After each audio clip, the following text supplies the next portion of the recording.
ठीक है। अब हमने बात करनी है अबाउट फीचर्स ऑफ माइक्रोब्स। ठीक है, फीचर्स ऑफ माइक्रोब्स के अकॉर्डिंगली इसके बेसिस पे हम माइक्रोब्स को जो है वो डिफरेंशिएट करते हैं। ठीक है, जैसे वायरसेस अलग कैटेगरी में है, बैक्टीरिया अलग में है, तो वो फीचर जिसके बेसिस पे हमने जो है वो माइक्रोब्स को अलग अलग कैटेगरी में कैटेगराइज किया हुआ है वो कौन कौन से हैं? हमारे पास 3 है। ठीक है, एक उनका स्ट्रक्चर, फिर देन उनका मेथड ऑफ रेप्लिकेशन क्या होता है, देन आपके बाद नेचर ऑफ न्यूक्लिक एसिड क्या आपके पास। ठीक है, और स्ट्रक्चर में अगर हम बात करें तो जितने भी यूकेरिया डोमेन में जो आते हैं, ठीक है, यूकेरिया डोमेन में हमारे पास पता है हमारे पास बैक्टीरिया के अलावा बाकी सारे वायरसेस दोनों के अलावा, ठीक है, आते हैं। इनके पास आपके पास जो है वो न्यूक्लियस भी होता है। ठीक है, इनके पास आपके पास डीएनए भी है, इनके पास साइटोप्लाज्म भी है। ठीक है, ये सारी कैटेगरी हैं, ये जो सारे फीचर्स हैं ये आपके पास यूकेरिया में होते हैं। ठीक है, वो अपनी साइटोप्लाज्म में डेट मीन्स अपनी प्रोटीन्स और एनर्जी वगैरह सारा कुछ सिंथेसाइज कर सकते हैं। देन आपके पास जो हैं स्ट्रक्चर के अकॉर्डिंग अगर हम जो होते हैं क्या आता है, एक बैक्टीरिया डोमेन था, बैक्टीरिया डोमेन में आपके उसके पास डीएनए तो होता है, साइटोप्लाज्म भी होता है, बट उसमें न्यूक्लियस नहीं होता। ठीक है, बस ये डिफरेंट जो चीज़ है वो बैक्टीरिया डोमेन में आ जाती है।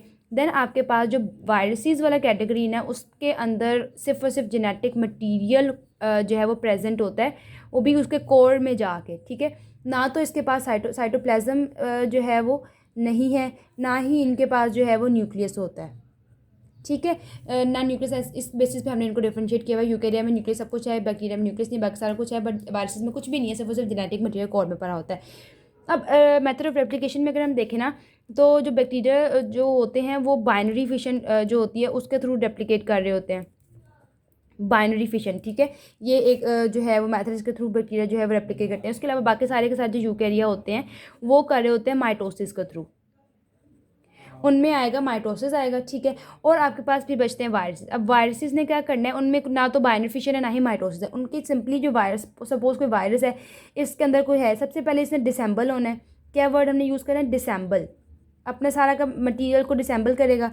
जब वो उसको डिसेंबल करेगा उसको जो होस्ट में जाएगा, जाके से रेप्लिकेट करना है अपनी जितनी उसकी न्यूक्लिक एसिड जितना भी था उसकी मल्टीपल कॉपीज़ बनाएगा। ठीक है, मल्टीपल जब कॉपीज़ बन जाएंगी तो उन कॉपीज़ के अराउंड उनका प्रोटीन कैप्सिड मॉलिक्यूल बन जाएगा। इसकी वजह से आपके पास कहेंगे मतलब अगेन असेंबल कर लेगा अपने मटेरियल को और रेप्लिकेट कर लेगा। ठीक है, तो ये वायरसेस में हो गया।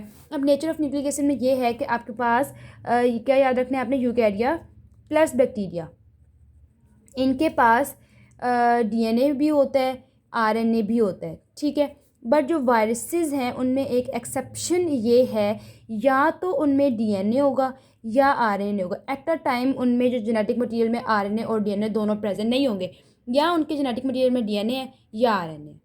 ठीक है,